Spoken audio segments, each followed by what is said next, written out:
আসসালামু আলাইকুম everyone. So like as usual আজকে আমরা কিছু স্ট্রাকচারস নিয়ে ডিসকাস করব and this are gonna so interesting for all of you.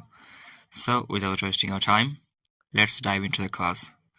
So আমাদের প্রথম যে স্ট্রাকচারটা হচ্ছে সেটা হচ্ছে how come plus sentence. Actually সেন্টেন্সের জায়গায় আমরা যে কোনো সেন্টেন্স লিখতে পারি যদি স্ট্রাকচারের সাথে মিল খায়। সো যেমন আমরা প্রথম সেন্টেন্স নেব, কী কারণে তুমি ওখানে যাবে। সো বাংলায় আমরা যখন এরকম বলে থাকি কী কারণে তুমি ওখানে যাবে, কী কারণে তুমি এটা করলে, কী কারণে তুমি যাবে, অ্যান্ড কী কারণে সে আসবে, কী কারণে কী কারণে কী কারণে যে কোনো কিছুই সেন্টেন্স আপনি যদি বাংলায় বলেন তাহলে ইংলিশ করার সময় এই স্ট্রাকচারটা ফলো করবেন। প্রথমে হাউ কাম বসাতে হবে, তারপরে যেই সেন্টেন্সটা আছে সেই সেন্টেন্স বসাতে হবে। যেমন তুমি ওখানে যাবে, এই একটা সেন্টেন্স অ্যাকচুয়ালি হাউ কামের পর, হাউ কামের যে এই সেন্টেন্সটা আমাদের এই সেন্টেন্স। ওকে, তুমি এটা করলে এই সেন্টেন্স, কী কারণে সে আসবে, তুমি যাবে। সো এই সেন্টেন্সগুলো হাউ কামের পর বসাতে হবে। সো যেমন আমরা প্রথমে নিয়েছি কী কারণে তুমি ওখানে যাবে, তো এর জন্য আমরা লিখতে পারি কী কারণে তুমি ওখানে যাবে। So how come you will go there. So আমরা এরকমভাবে লিখতে পারি how come you will go there.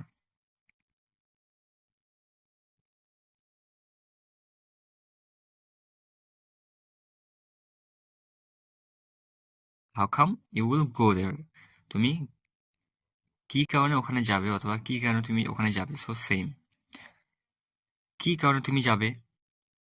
So এটা জাস্ট সেম অ্যাকচুয়ালি কী কারণে তুমি যাবে, বাট আমরা প্রথমে এটা জাস্ট দেয়ারটা কেটে দেবো। অ্যাকচুয়ালি দেয়ারটা কেটে দিয়ে এখানে আমরা এটা বসিয়ে দেবো how come you will go, কী কারণে তুমি যাবে। সো দুটো সেন্টেন্স অ্যাকচুয়ালি সেম, কী কারণে তুমি যাবে। সো কী কারণে তুমি এটা করলে, এই সেন্টেন্সটা কিন্তু আলাদা। তো আমরা এটা লিখতে পারি how come you did this, how come you did this.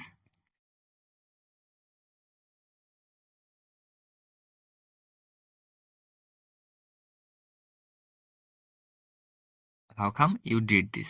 So এখন দেখুন ইউ ডিড দিস এটা হচ্ছে একটা সেন্টেন্স যেরকম আমরা স্ট্রাকচারে বলেছি, অ্যান্ড হাউ কাম এটা একটা জাস্ট স্ট্রাকচার পার্ট।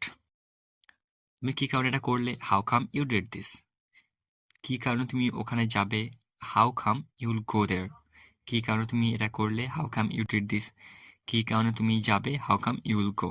কী কারণে সে আসবে। তো আমরা এটার জন্য লিখতে পারি জাস্ট সো সিম্পল, আমরা জাস্ট এটাই এখানে লিখে দেবো, দেন এখানে জাস্ট একটু এডিট করতে হবে। কী কারণে তুমি এখানে she he will come,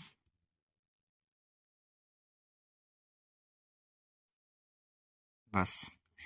how come she or he will come. So এখানে she for female and he for mail.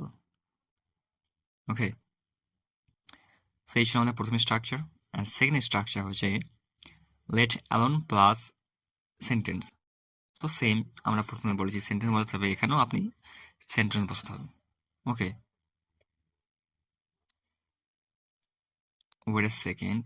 Well let alone plus noun plus verb. So এরপর সেন্টেন্সটা অ্যাকচুয়ালি সম্পূর্ণ বসবে না, সেই কারণে আমরা নাউন বসাতে পারি অথবা ভার্ব বসাতে পারি। সো লাইক আমরা যদি বাংলায় বলে থাকি সে কথা বলতে পারে না, লেখা তো দূরের কথা। সে কথা বলতে পারে না, লেখা তো দূরের কথা।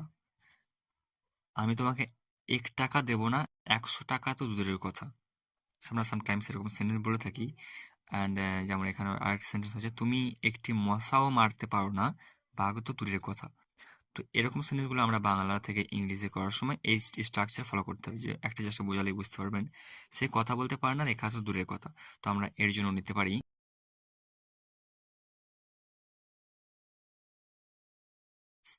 হি can not talk, let alone write.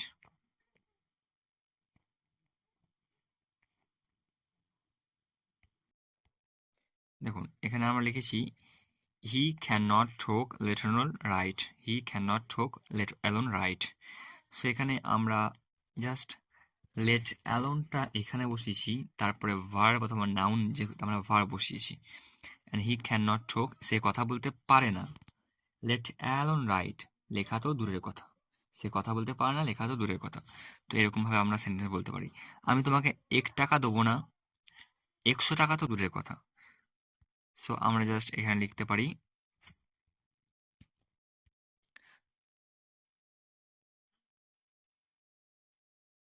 I won't give you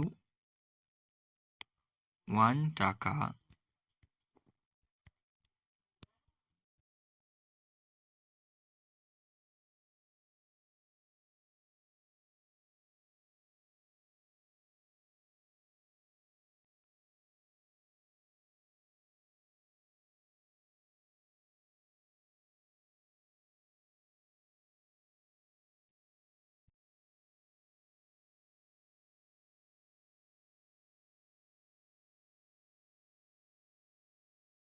I won't give you 1 টাকা, let alone 100 টাকা.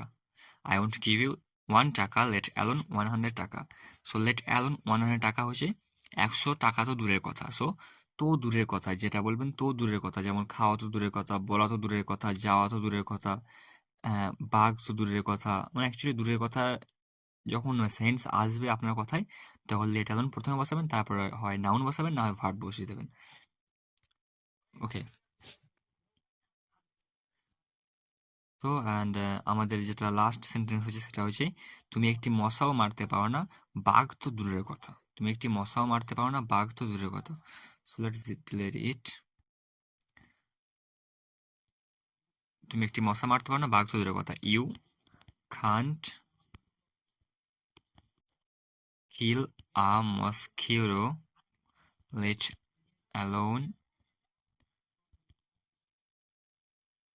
A tiger.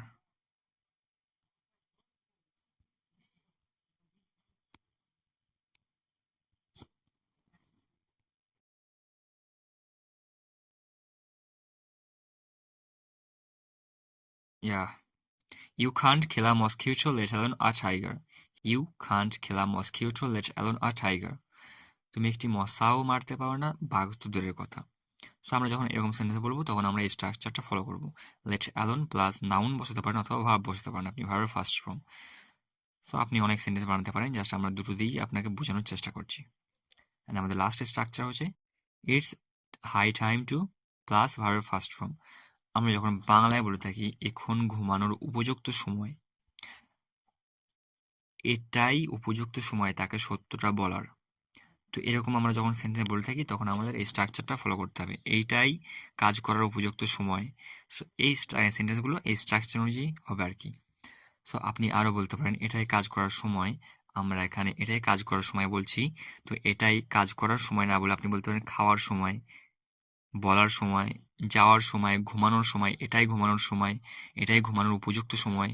সো এরকম টাইপের সেন্টেন্সগুলো আপনি এই স্ট্রাকচার অনুযায়ী বলতে পারেন। সো হাইটা কেটে দিলে অ্যাকচুয়ালি হয়ে যায় ইটস টাইম টু ভার্বের ফার্স্ট ফর্ম। যদি হাইটা কেটে দেওয়া হয় এখানে, তাহলে এটা হবে জাস্ট উপযুক্তটা বাদ চলে যাবে হাইটা কেটে দিলে। তো আপনি যদি হাই ইউজ করেন তাহলে উপযুক্ত আসবে, আর হাই ইউজ না করলে উপযুক্ত আসবে না। তো যেহেতু আমরা হাই ইউজ করেছি, তো উপযুক্তটা এখানে এসেছে। সো আমাদের সেন্টেন্স হবে এখন ঘুমানোর উপযুক্ত সময়। সো আমরা এখানে লিখতে পারি it's high time to sleep. It's high time to sleep. এটাই কাজ করার উপযুক্ত সময়। তো আমরা লিখতে পারি like just this things will be here. এটাই কাজ করার উপযুক্ত সময়। It's high time to work. It's high time to work. It's high time to work. এটাই উপযুক্ত সময় তাকে সত্যটা বলার। এটাই উপযুক্ত সময় তাকে সত্যটা বলার। It's high time to tell him the truth.